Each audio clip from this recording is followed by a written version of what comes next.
going to do tonight is launch a major project that can put Tasmania on the national and international map.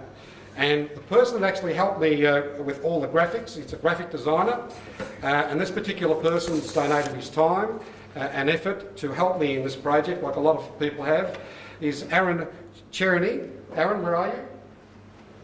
Yes.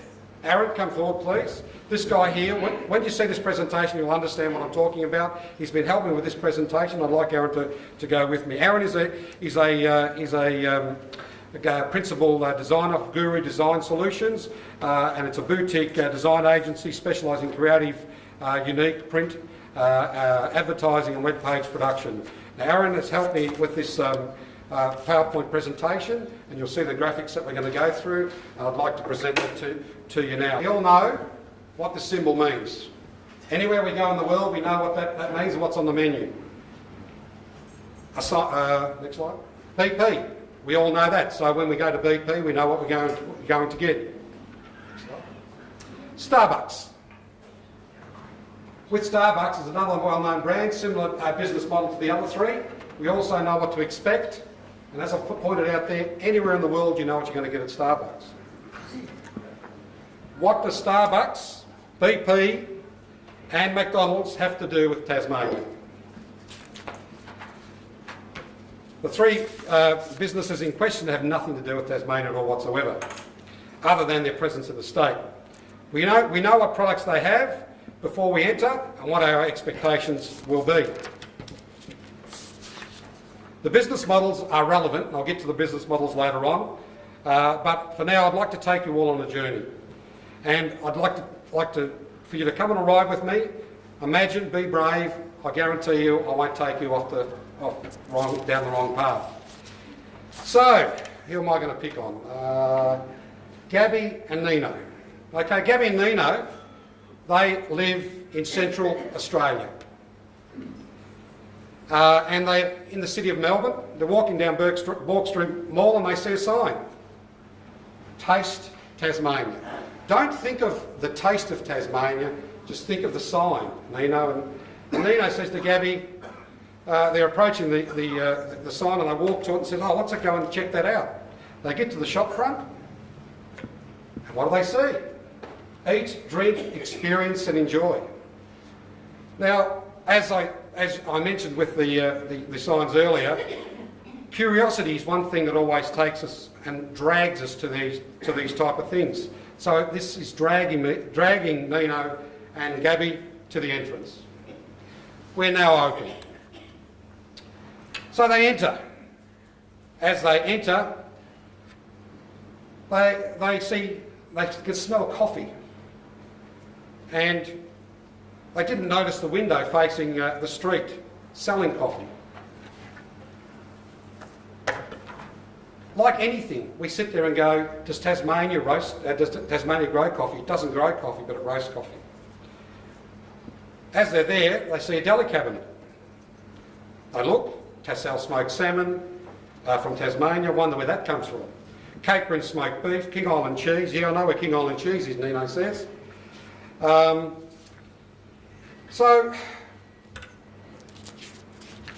he's never heard of Cape Breton. Now, Taste Tasmania, as I sort of highlighted earlier, what is it? What is it about? And what can it do? And what can it do for Tasmania? Just the two words alone indicate that product or something is from Tasmania. Now, as we well know, we've got the two words Taste Tasmania, which we can capitalise on just that slogan to sell Tasmania's renowned food and wines nationally and internationally. As we well know, Tasmania is a hotspot at the moment, but what actually took my mind to this, and I'll go back a step here, to the early 90s. The early 90s is when I actually developed this, and I called it Via Tas. And Calvin Markham, who's here tonight, I developed it actually with Patrick Toomey back in the early 90s, and I'll explain a little bit about that later on. But what actually made me sort of bring it out of the cupboard again is that I was in Dubai a couple of years ago, looking for a great cup of coffee, walking into one of the largest shopping centres in the world, and what do I come across? Brunetti. Now, if anyone knows Brunetti, Brunetti is a Melbourne institution, sells the most amount of coffee in Australasia.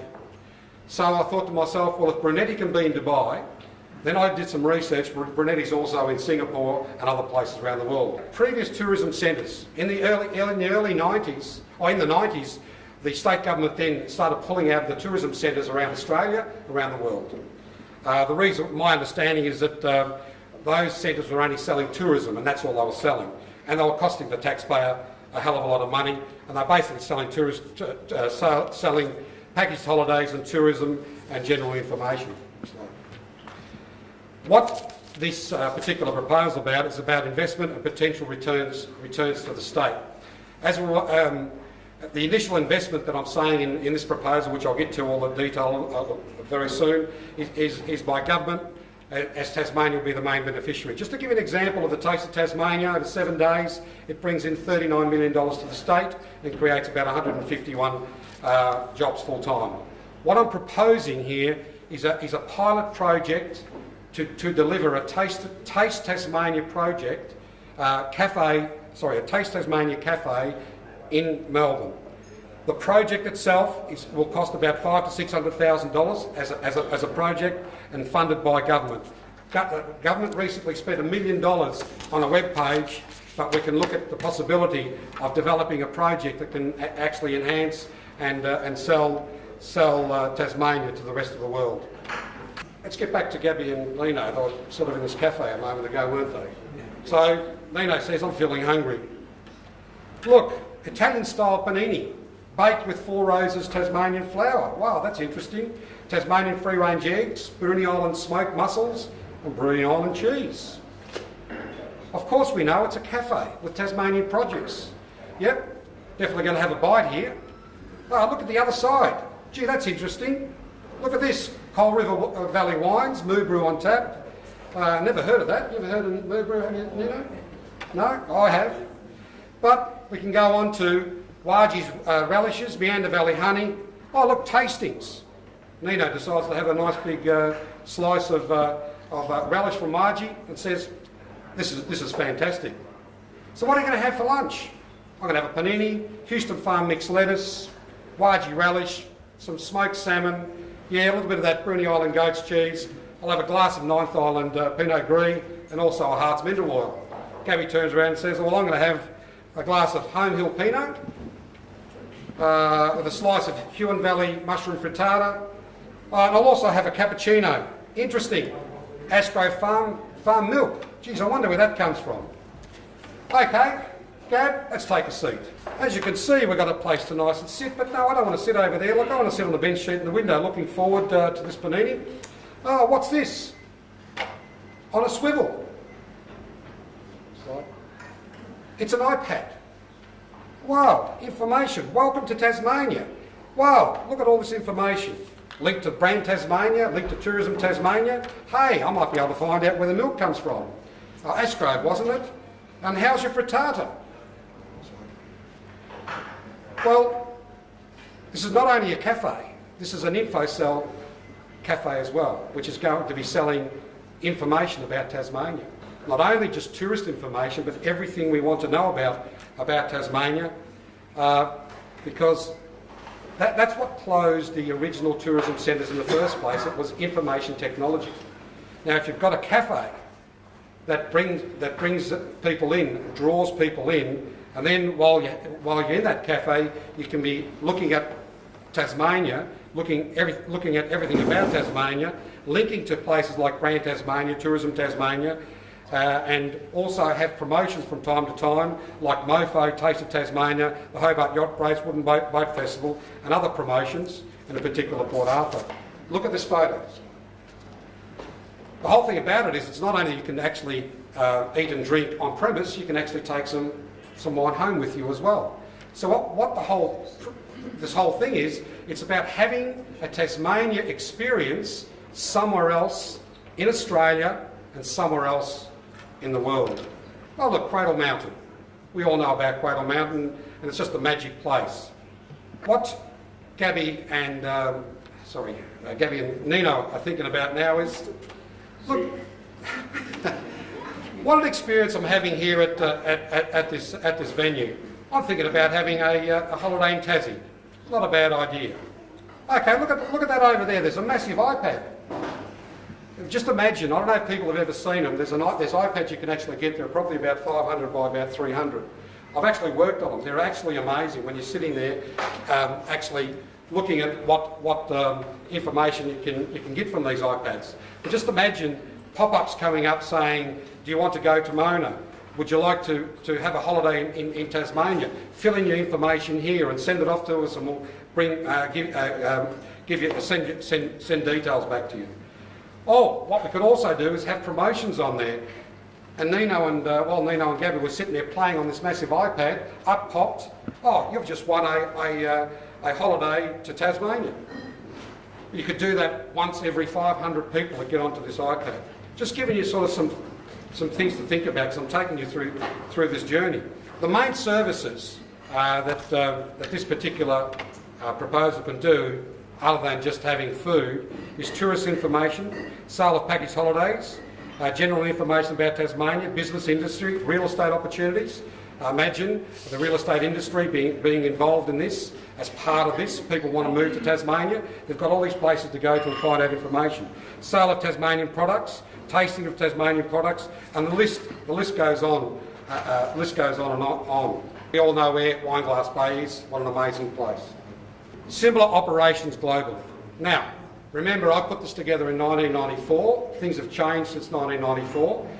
The question that everyone will probably think, will this work? I'm Italian. One of the things Italians did to the world is took pasta and pizza and everything to the world, and look at what the Italians have done to the world. What I found, what's quite amazing, is the Italians have done it again. Italy. The Italians have taken a similar concept to the world now. It's a very similar concept. Right? 26 stores worldwide. 10 of these stores are in Italy, right at this point in time. So if someone's going to sit there and tell me that this is not going to work, well, I'll try and tell a stubborn Italian that it's not going to work and you're not going to have pasta. The thing about this operation here, that's New York, it's happening. There is a difference between Italy and Taste Tasmania, which we'll get to in a moment. Slide. New York, Chicago, Italy, Japan. So it is working now. What is the key? The key is franchising. The most simplest operation that we have in the world is franchising. How can we deliver franchising? Franchising is a concept that works now.